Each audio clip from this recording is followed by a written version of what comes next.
another print disability, which makes reading, holding a book, or turning a page difficult or impossible. The content is copyrighted by the respective publishers. For more information, please visit us on the web at nfradioreading.org. Hello, this is Corrine, and for the next hour, I'll be reading from the June 2nd, 2026 issue of the Wall Street Journal on the Niagara Frontier Radio Reading Service. As always, thank you for joining us today. The highlights under business and finance are: Anthropic, the artificial intelligence lab recently valued at nearly $1 trillion, said that it filed confidentially for an initial public offering, setting up a blockbuster year for IPOs. NVIDIA unveiled the prototypes of a new generation of personal laptop computers designed to run AI agents using newly designed versions of the company's chips. U.S. stocks rose with the S&P 500, NASDAQ, and Dow gaining 0.3%, 0.4%, and 0.1% respectively, while benchmark U.S. crude futures closed 5.5% higher at $92.16 a barrel. Google parent Alphabet said it would issue $80 billion in equity to finance capital spending tied to AI. Factory activity continued to expand in the U.S. for the fifth consecutive month in May, a survey reported.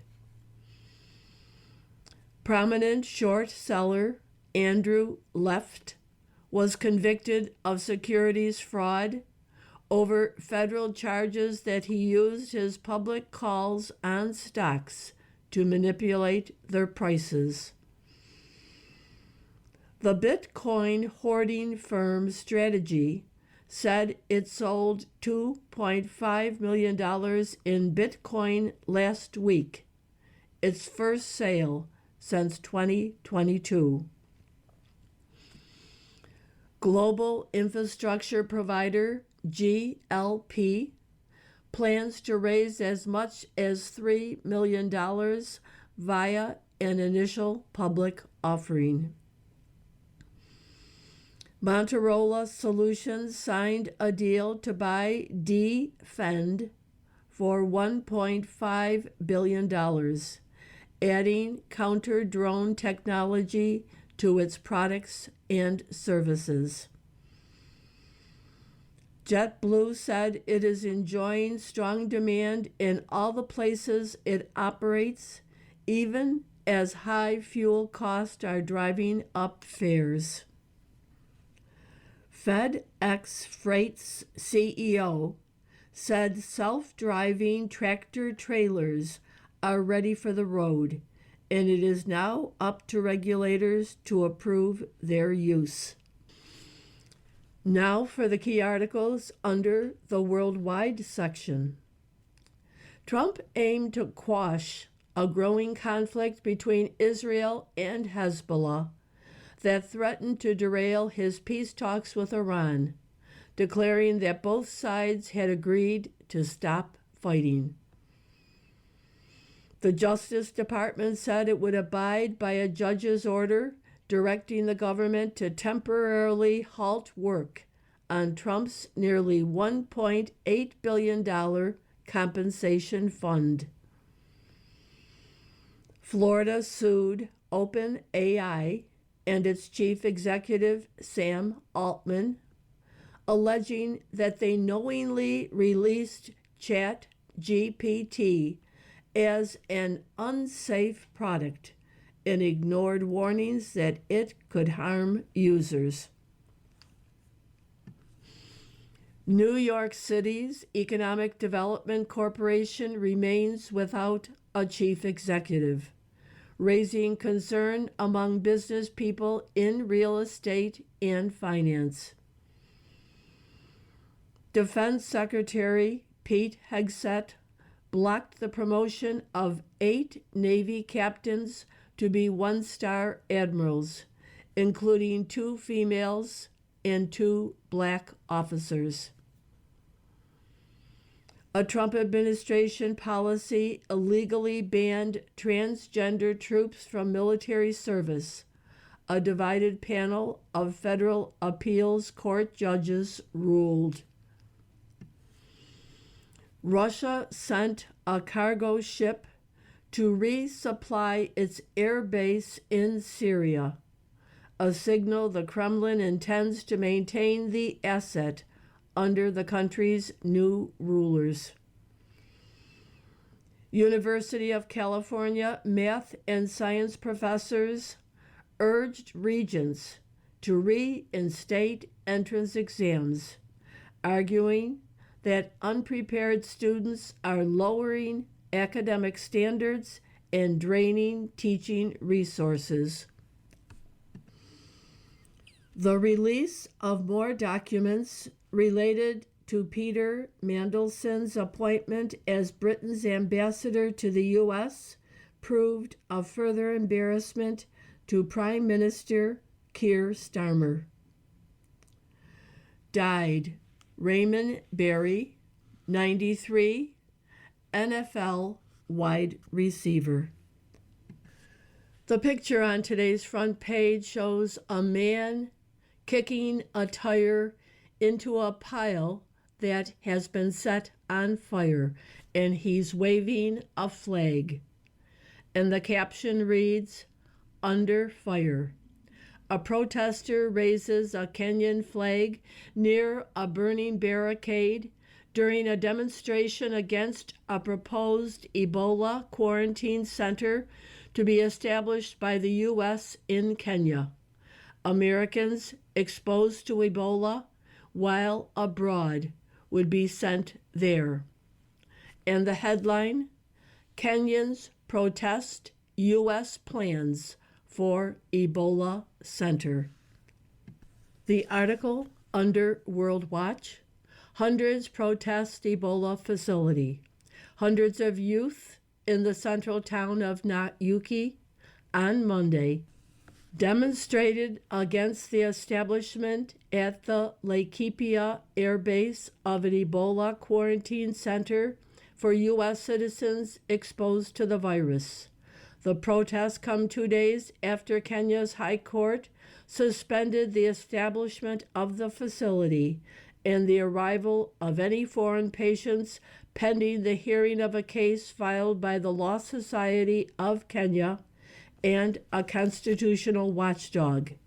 The organization cited Kenya's fragile health system as the reason why foreign Ebola patients shouldn't be quarantined there. U.S. officials said the facility at Laikipia Air Base would be operational with 50 quarantine beds by Friday. Other articles from the front page follow. Autism therapy is booming, and so is the billing abuse. Insurers flag fraud, exorbitant charges, a patient surprise bill for $911,400. By Christopher Weaver and Anna Wild Matthews. Carolina Lopez searched for therapy services for her autistic son, Ezekiel, who was then 3 years old. But every provider she called had a wait list. There seemed to not be much I could do, said Lopez, 33, a bank employee in Roselle Park, New Jersey. A provider called the perfect child, promised immediate treatment and no out-of-pocket cost. Beginning last July, workers came to her home several days a week to provide 3 to 4 hours of therapy for Ezekiel. In April, she got the bill. $911,400. The autism therapy industry, once a tiny corner of pediatric care, has exploded into a multi-billion-dollar business, fueled by rising diagnoses, new providers entering the market, and laws requiring insurers to cover more services. It has also attracted predatory providers who bill for phantom services, pad hours, and charge steep fees for care delivered by low-wage workers with minimal training. The billing abuses run wild. Aetna said the number of investigations that found likely fraud or abusive billing by autism therapy providers in its private plan business shot up by 300% between 2024 and 2025 and is on track to rise by another 50% this year. Former employees of The Perfect Child said the company's high prices gave it leverage in negotiations with insurers. And while it didn't join health plan networks, it often contracted to take single cases. A video on the company website says its approach allowed it to provide services fast and early when they are most effective. Autism therapy spending has become one of the fastest growing healthcare expenses for many private insurance plans, insurers, employers, and auditors say. The boom has also made the therapy one of Medicaid's fastest growing segments, according to a journal investigation published in March. Medicaid claims data showed providers billed as much as $340,000 per patient a year, the journal reported. Anthropic files to go public in huge year for IPOs. Company recently emerged as a front-runner in the AI wars as it gained ground. By Kate Clark and Corey Drybush. Anthropic, the artificial intelligence lab recently valued at nearly $1 trillion, said Monday it has filed confidentially for an initial public offering, setting up a blockbuster year for IPOs. The filing could put the company behind the Claude AI model on a path to go public this fall. Elon Musk's SpaceX is preparing to stage what is likely to be the largest IPO ever next week. The Wall Street Journal reported last month that Anthropic's chief rival, OpenAI, was preparing to submit its own IPO filing imminently. Banks have told Anthropic and OpenAI that whichever makes it to the market first will get to define the new industry and have first dibs on the large pools of cash eager to back new AI companies. If both file initial paperwork with regulators around the same time, either would still have a chance at staging an offering before the other. Anthropic said in a blog post that its plans will depend on market conditions and other factors. OpenAI CEO Sam Altman said in a CNBC appearance Monday that he didn't think there was a race to go public. "We will do it when it makes sense," he said. The year could end up the biggest ever for money raised through IPOs if Anthropic, OpenAI, and SpaceX all make their debuts. SpaceX is aiming to raise as much as $80 billion or more in an offering next week. It had a valuation of $1.25 trillion after its combination with Musk's AI company, XAI, and could see its valuation rise further. Anthropic has recently emerged as a front-runner in the AI wars after a period of staggering growth. The company, founded in 2021 by a group of former AI employees, including Anthropic's now CEO, Dario Amodei, was once a scrappy underdog that investors were uncertain could pull ahead of ChatGPT maker. That changed with the release of hit products like its AI coding tool, Claude Code, which became a viral hit across Silicon Valley and helped position Anthropic as a real competitor to OpenAI. You are listening to a reading of articles and features from the Wall Street Journal on the Niagara Frontier Radio Reading Service. Trump seeks end to Lebanon conflict by Alexander Ward, Vera Bergengruen, and Anat Peled. President Trump on Monday aimed to quash a growing conflict between Israel and Hezbollah that threatened to derail his peace talks with Iran, declaring that both sides had agreed to stop fighting and that Israeli Prime Minister Benjamin Netanyahu had called off attacks in Lebanon. Hezbollah agreed to the terms, according to Lebanon's embassy in Washington. Netanyahu said he would attack terror targets in Beirut if Hezbollah continued targeting Israel. Israeli forces would continue operating in southern Lebanon, Netanyahu added. Let's see how long that lasts. Hopefully, it will be for eternity, Trump posted later on Monday. Trump's maneuvering, which included a phone call to Netanyahu, appeared to be aimed at preventing U.S. negotiations with Iran from collapsing. The fighting in Lebanon had become a major sticking point in end-of-war talks as Iran considers the conflict a violation of the U.S.-Iran ceasefire.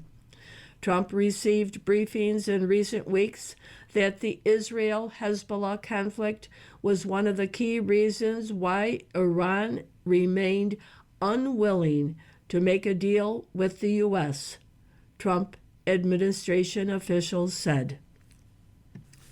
Last week, Trump's advisors declared a deal with Iran was close, but one didn't materialize as the U.S. struggled to receive guarantees from Tehran that it would never seek a nuclear weapon or dispose of its enriched uranium. Whether Trump's pressure would help clear a path for U.S.-Iran talks to progress was unclear. Netanyahu, who faces a general election later this year, is under pressure at home to continue the military campaign in Lebanon, making the coming days a test for Trump's assurances that the Israeli Prime Minister obeys his commands. While the ceasefire with Iran holds, it has creaked repeatedly. Over the weekend, the U.S. bombed radar and drone sites in Iran, while Tehran shot down an American drone and targeted U.S. forces in Kuwait with missiles. After a weekend when Israel made gains into Hezbollah territory, a semi-official Iranian news agency, Tasnim, quoted anonymous sources suggesting that Tehran was suspending talks to end the war with the U.S. People familiar with the talks told the Wall Street Journal the report wasn't true, but it nevertheless sent a ripple of concern through markets, causing oil prices to rise, a pressure point for Trump.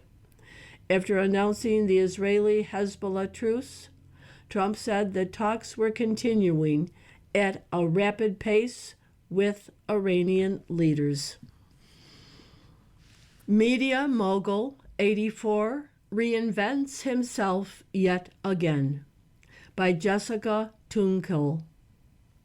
At age 84, Barry Diller is reinventing himself again.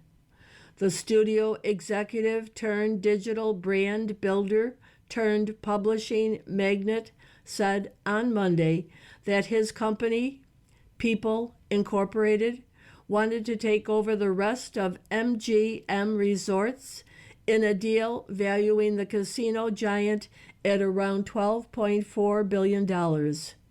As other investors are looking to tech to drive growth, Diller is going all in on a casino company, betting the business is one that AI can't replace.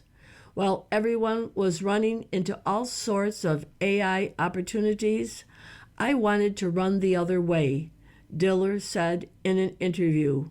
It wasn't hard for me to find MGM, where no one is going to get in between those resorts and consumers until we get to the final simulation.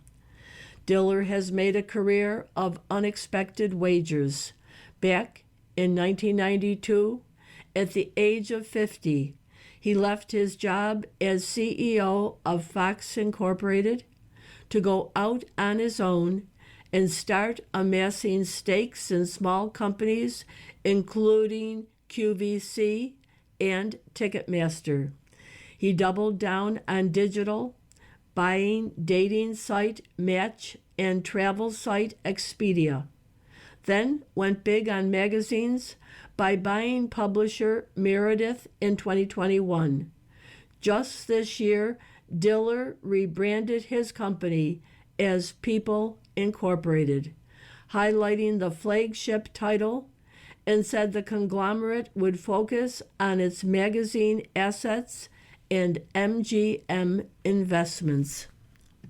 People Incorporated, formerly known as IAC, already owns 26.1% of MGM Resorts. Diller proposed to take MGM private, saying the casino company can't realize its full potential in the public market. If a deal is completed, MGM would dominate the company. MGM's market capitalization, roughly $11.2 billion before the offer was announced, is more than 3 times that of People Incorporated. Diller said owning MGM would provide a hedge for the publishing business, which is changing rapidly with AI. More professionals hit mid-career ceiling, by Lindsay Ellis. No promotion, no notable raises, not yet 40, you aren't alone. About a quarter of American professionals hit a wall in their careers before their peak earnings years, going at least 5 years without a real boost in pay or position. That is the central finding of a new study tracking the careers of 1.3 million mid-career professionals across a range of industries since 2000. It suggests that even in an economy with high employment, many workers run into an invisible barrier to upward mobility just when their careers are supposed to gain momentum. Mid-career stalls often start as early career slumps and can ripple across a lifetime of earnings, the analysis found. That makes those first working years after college especially critical for gaining the experience and skills that propel a career forward. The research complicates the picture of today's job market.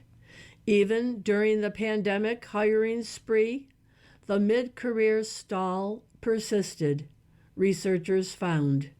Now hiring has slowed to a trickle, and companies from Amazon.com to Meta Platforms and United Parcel Service have laid off thousands of managers and other staff. The upshot is fewer opportunities to move up or jump to better paying jobs. The cost of Major League Baseball salary cap. The current collective bargaining agreement expires a month after the World Series, at which point owners are all but certain to initiate a lockout that could threaten the 2027 season. The 5 highest MLB tax payrolls in 2026 are LA Dodgers, New York Mets, New York Yankees, Philadelphia Phillies, Toronto Blue Jays. The 5 lowest MLB tax payrolls in 2026: St. Louis Cardinals, Chicago White Sox, Tampa Bay Rays, Cleveland Guardians, Miami Marlins. Leaving the front page for other articles, VW hones strategy to drive a revival in China by Stephen Wilmot. Hefei, China. In a testing lab filled with huge spikes, Volkswagen is putting one of the new cars it designed especially for China through its paces. But the biggest test is still to come. Will Chinese drivers want to buy them? The vehicles being assessed here at Volkswagen's development center belong to a coming generation of China-focused models that the automaker is betting can revive its fortunes in the world's biggest car market. Volkswagen led the Chinese market for decades, with the country once estimated to account for more than half of its annual profit.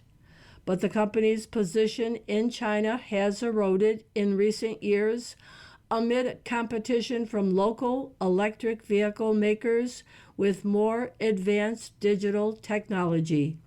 To catch up, Volkswagen sought to insulate its Chinese business from the Eurocentric designs and slow decision-making of its German headquarters.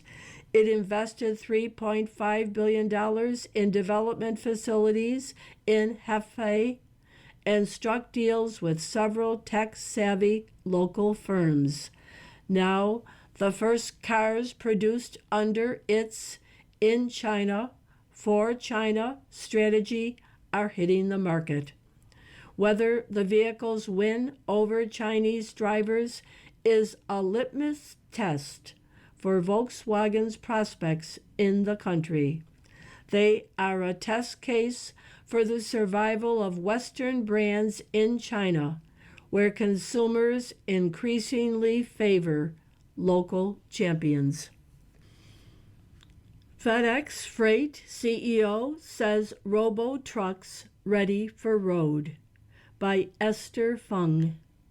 Self-driving tractor trailers on U.S. highways? The chief executive of FedEx Freight says the technology is ready. When those trucks hit the roads, is up to the regulators.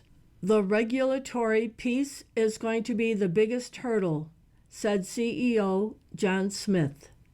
FedEx Freight began trading as a standalone company on Monday after it was spun out of FedEx. It focuses on shipping jobs where smaller shipments are combined into a single trailer, known as the less than truckload, or LTL industry. With $8.7 billion in annual revenue, the Memphis, Tennessee company is North America's largest LTL carrier. Smith was selected to head FedEx Freight last May. He has been at FedEx since 2000. He is unrelated to Fred Smith, the late founder of FedEx. You are listening to a reading of articles and features from the Wall Street Journal on the Niagara Frontier Radio Reading Service. From the editorial page, the Exxon example for corporations, the shareholder duty case for leaving states that punish business. ExxonMobil shareholders last week voted to support management's decision to move its corporate domicile to Texas from New Jersey. It's a smart move that raises a question for other companies. Is it becoming a corporate governance duty to leave states that punish business for states that don't? 71% of Exxon holders supported the corporate move at its annual meeting. That endorsement came despite opposition from the proxy advisor duopoly of Glass Lewis and Institutional Shareholder Services. Those two advisory firms try to enforce progressive policies on corporate governance, even if they're not in the best interest of shareholders. Exxon CEO Darren Woods pitched the decision as better for business as the company has operated in Texas for decades. The board believes that kind of familiarity will lead to more reasonable, productive decisions from Texas officials and citizens, which is critical to the long-term success of the company, Mr. Woods told shareholders. Yet Exxon has had its legal home in New Jersey since 1882, so why move it now? The best answer is that the policy differences between states are becoming wider. States run by Democrats are moving in a sharply different direction than states run by Republicans. One big difference is litigation risk. In 2022, New Jersey's Attorney General sued Exxon for allegedly deceiving the public about climate change and fossil fuels. A judge dismissed the case in 2025, but climate lawsuits are a major priority for the tort bar and progressives. Exxon also amended its bylaws to provide an exclusive forum provision to litigate shareholder suits in federal court in southern Texas or the state's special business courts. This is at least some protection against marauding plaintiff lawyers in league with Democratic state AGs. Texas AG Ken Paxton has become an anti-business problem, though he'll soon be out of that job as he seeks a Senate seat. Exxon had already moved its corporate headquarters to Texas, so it had long benefited from the lower cost of doing business. New Jersey has the highest corporate state tax rate at 11.5%. Texas has no corporate tax, though it does have a gross receipts tax. Texas also has no personal income tax, while New Jersey's top rate is 10.75%. Energy costs are also much higher in New Jersey. The website Choose Energy says electricity rates in Texas are 15.41 cents per kilowatt hour compared to 23.12 cents in the Garden State. New Jersey has punished fossil fuel energy while promoting wind and solar, while Texas has pursued an all-of-the-above energy strategy. All of this makes us wonder if corporate residence and legal domicile could, and perhaps should, become an issue in corporate governance. Does it serve the interest of shareholders to be located in a state with high taxes, high energy and regulatory cost, and large litigation risk? The question may not be amenable to shareholder litigation, but it is worth raising to corporate boards and managers. Some companies might decide to stay in a state like California, despite its anti-business rules, to take advantage of talent clusters as in Silicon Valley. But as tech talent disperses to the likes of Austin, Texas, that reason may become less important. Don't be surprised if Exxon is a harbinger of more shareholder-driven relocations. From the opinion pages, Mikey Sherrill wrongfully blames ICE. New Jersey's governor calls the police on protesters but refuses to criticize them. By William McGurn.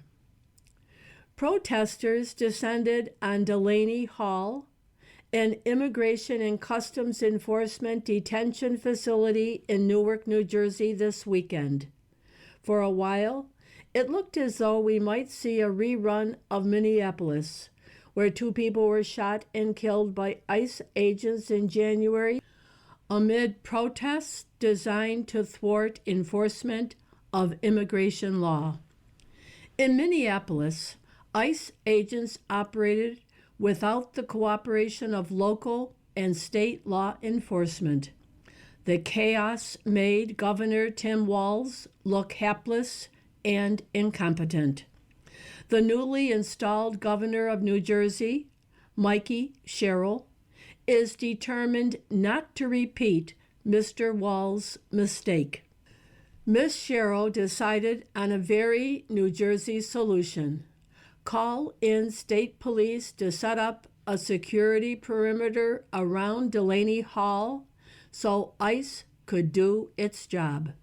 This way she could claim to uphold law and order.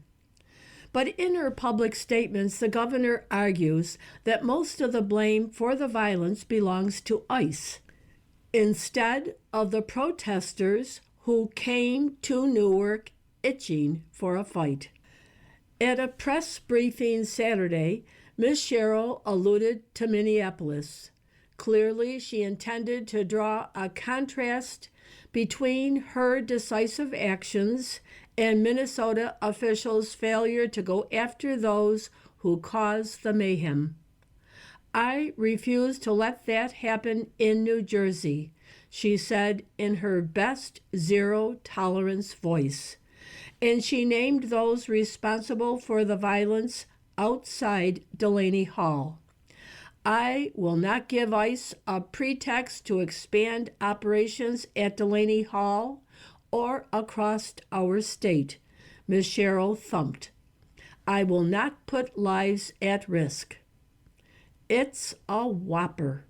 But New Jersey, being what it is, a blue state whose gerrymandering will only get worse under Ms. Sherrill, no one questioned it, even though the truth of the violence she condemns is obvious to anyone who watches the news.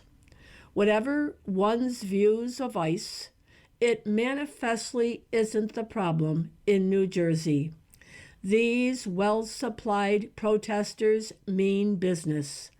TV footage shows them stocked with gas masks, respirators, goggles, and hard hats. They threw rocks and other objects, and they pushed barricades at the state troopers and police.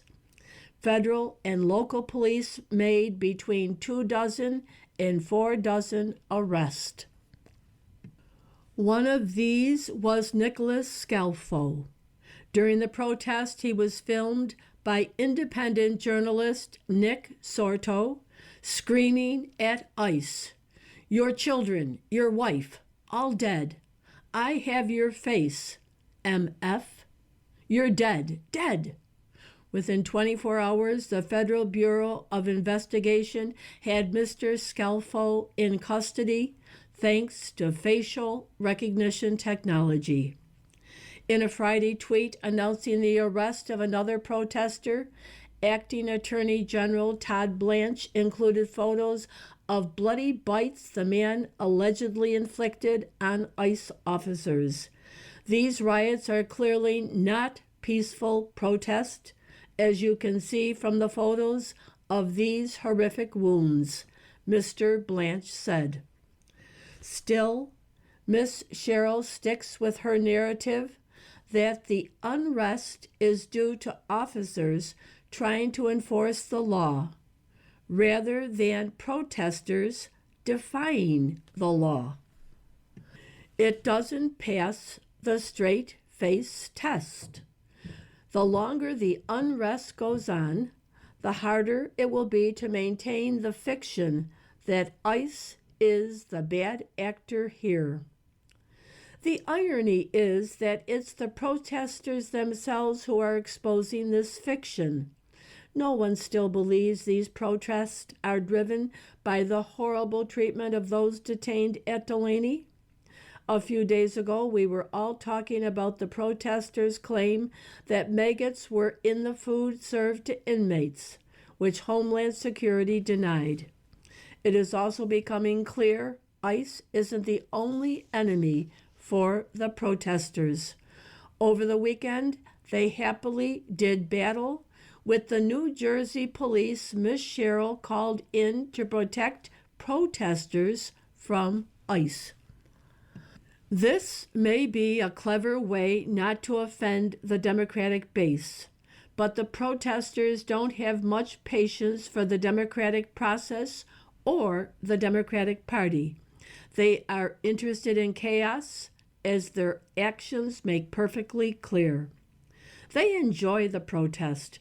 They enjoy clashing with police. Does anyone think they care about the quality of food or medical attention inside Delaney Hall? The last thing they want is a political compromise that would take them off the streets. On Monday, Governor Sherrill tweeted a statement by New Jersey Attorney General Jennifer Davenport that the issue here is protecting the right to peaceful protest. She's right, but ICE isn't threatening that right, and the protests aren't peaceful. You are listening to a reading of articles and features from the Wall Street Journal on the Niagara Frontier Radio Reading Service. From the editorial page, What's Up with Trump and NATO? The Pentagon is cutting troops, even as Russia probes for weakness. A Russian drone crashed into an apartment building in Romania on Friday, and we doubt this is a coincidence, comrade. The Kremlin is probing to test NATO's response, which makes it all the more puzzling that President Trump is sending confusing signals about America's commitment to the defense of Europe. The peaceful sleep is over, wrote Vladimir Putin advisor Dmitry Medvedev after the incursion. European officials denounced the incident, but don't be surprised if there are more. It's probably no accident that the incursion comes as the U.S. is telling the North Atlantic Treaty Organization to count on far less American firepower to defend the continent in a crisis. The journal says Pentagon officials are floating a 1/3 to 1/2 reduction of available military assets in a war, including strategic bombers and ships. The Pentagon isn't denying the cuts, casting them on the QT as an opportunity for allies to handle more on their own. This amounts to a rewrite of American strategy in Europe without leveling with the public about the risks and cost to U.S. security. Mr. Putin has demonstrated with his war in Ukraine that, even though he's economically weak, he's capable of a ruinous miscalculation. NATO is facing, arguably, the worst scrutiny environment since its creation. What threat assessment informed this U.S. decision? If the U.S. is cutting down on conventional forces ready to surge in a crisis, is Mr. Trump prepared to lean more heavily on the U.S. nuclear deterrent? If this is only about a better division of labor with Europe, why pare back strategic bombers, a unique American capability? If this is about putting more assets in the Pacific, then where's the evidence of more deployments there?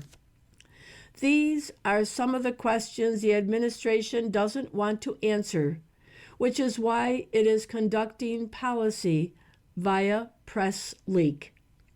Remember that the administration last year yanked a combat brigade from Romania with little warning. The administration is also threatening to pull 5,000 troops from Germany. The Pentagon recently thought about pulling a brigade from Poland. Then somebody in the administration remembered Warsaw is the top defense spender in the NATO alliance as a share of its economy. Mr. Trump walked back that mistake by promising on social media 5,000 more troops in Poland. These policy leaks and dribs and drabs look like they're meant to make the changes hard to oppose. What's a few thousand fewer troops when 80,000 are on the continent? Europeans are easily spooked, but they also increasingly think the U.S. isn't an honest broker.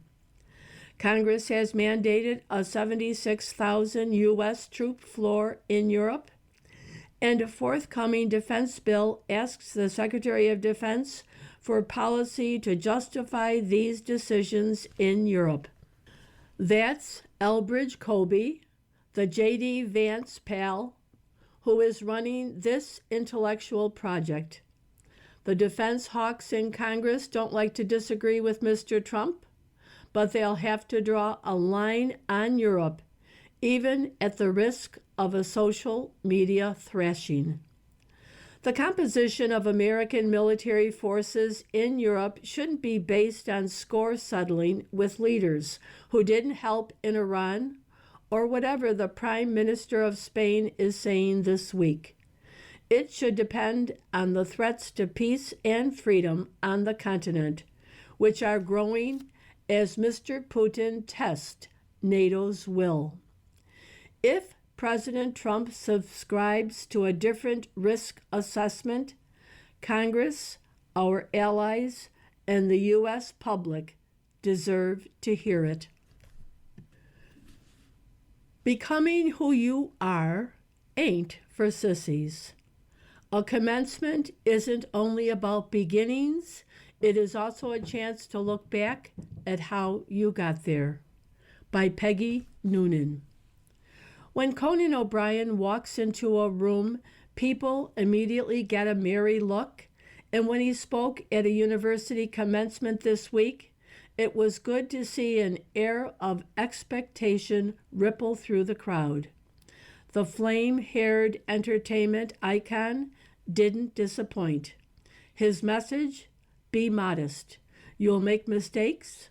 Don't be afraid to try. Be ready to pivot. I was seated to the left with 4 other nominees for honorary doctorates, the great crowd spilling before us, and I'll tell you where my thoughts were. Far away and far back in Massapequa, Long Island, when I was a child. Oh, those old days in the 1950s when the houses that became part of the great substantial suburbs of today were brand new. Their dormers hadn't been built yet. The lawns hadn't had grass. The trees were plants held steady by sticks, a piece of paper attached by wire to the branches, apple tree, peach tree, so people from the city would know what it would become. As you grow older, you're more able to see the poignancy in your life and in others. We'd moved out from Brooklyn into a little house, 2 bedrooms downstairs and 2 in the unfinished attic, if you could finish it. We were a family of 5, then 6, then 7 children, 9 in that small space, and we had brought the ways of the European immigrant enclaves of Brooklyn and the Bronx with us. I think now that Brooklyn came out to Long Island in hopes it would make us get organized, like an American, like a stakeholder. Many did, but some did not. And they lived the great unspoken humiliation of the 1950s, of not making it work, of not being up to it when the prevailing national spirit, the prevailing insistence was America works.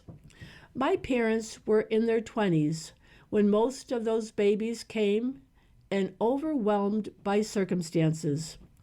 I was a most unpromising child, 3rd of 7, poor grades, though I was a comic, didn't do my homework, missed a lot of school, preferring to stay home and watch endless repeats of old movies, Yankee Doodle Dandy, The Grapes of Wrath. I read a lot, anything, tabloid newspapers, children's biographies of the great. I had an active fantasy life and wished to be heroic. All this culminated at the start of 7th grade when I met with a guidance counselor who flapped through my record, sized me up, unkempt, ill-dressed, and told me I wouldn't be on a college track, but that if I aimed high, cleaned up my act, got myself together, I had a chance to become a clerk in an office, a person who files things. This wounded me. I'm sure I made a joke. I was thinking poet laureate, but it cut because I had it in my head that somehow a person in a position of authority who knew things might see beyond the mess and mediocrity, spy some promise in me, hearten me, save me. Having been tagged a loser, I went on, as children do, to make my loserdom official. We moved a lot, sometimes suddenly, winding up with the 9 of us in a 2-bedroom apartment over a candy store in Rutherford, New Jersey. My sister Cookie was older by a year, and we blew off school together, wandering around and chain smoking. She did her hair like Cher, loved the Shirelles and the Ronettes, fashioned herself as a hood. Decades later, it was she who called the day Donald Trump announced his candidacy and told me of his power. I presented in a would-be collegiate style, I think to cheer myself up. I didn't go to my high school classes because I stayed up all night reading novels, Fitzgerald, Hemingway, and biographies. I'd sleep all morning, then creep out of the apartment when school was over and run back in banging doors, shouting to nobody, "I'm home." College wasn't in the picture. On graduating high school, I went to work in the world, commuting on a bus to Newark, to a job as a clerk at the Aetna Insurance Company on Broad Street. The next year, 3 unhappy friends and I ran away, pooling our money for an old car and driving south until we reached Miami Beach. We got jobs as waitresses at the Lincoln Road restaurant. I was near the auditorium where Jackie Gleason taped his weekly variety show, and his June Taylor dancers used to come in for lunch. Once one came in and sat at the counter, and we talked a long time about the news and life. And when I cleaned up after she'd gone, she left a $20 bill under the saucer. Wow! My fellow runaway Kathy, working the same shift, ran over to say she almost left 100. She had it in her hand, but hesitated. Kathy thought I might be sad. No, it was one of the greatest moments in my life. I did have promise. A dancer for Jackie Gleason wanted to encourage me. This and many other things helped activate something inside, some foundationless sense of promise, a belief that I was a writer, that this would somehow become apparent and concrete. We returned to Jersey. I enrolled at Fairleigh Dickinson University at night and made up the classes I'd failed in high school. And at age 20, I was accepted to attend FDU full-time during the day.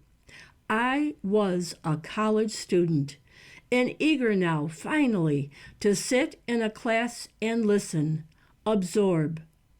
I worked hard, did well, edited the school newspaper.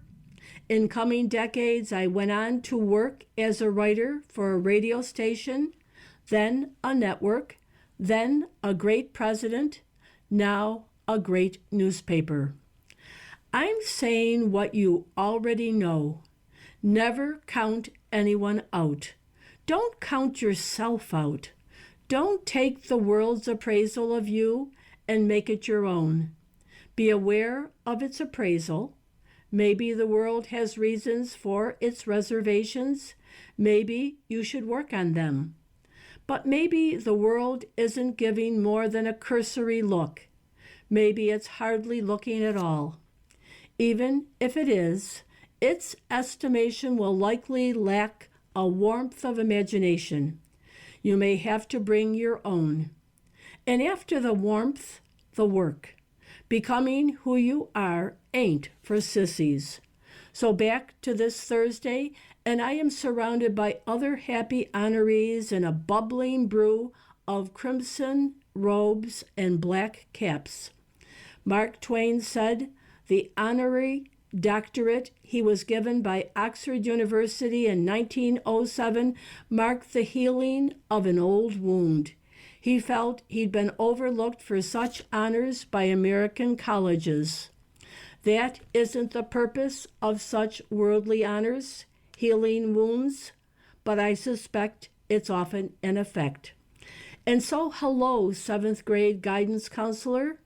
I am waving at you from the steps of Harvard University, where they have announced me a Doctor of Laws. Hello, Massapequa, and the apartment over the store in Rutherford, and the Lincoln Road restaurant, and the June Taylor dancers, one of whom gave me such a lift so long ago. You've been listening to a reading of articles and features from the June 2nd, 2026 issue of the Wall Street Journal. We read from the Wall Street Journal every Monday through Thursday at 11 p.m. Your reader has been Corrine. Thank you for listening and have a wonderful day or evening. You're listening to the Niagara Frontier Radio Reading Service. Volunteer radio readers broadcast daily readings, 24 hours a day of newspapers, magazines, books, and other printed matter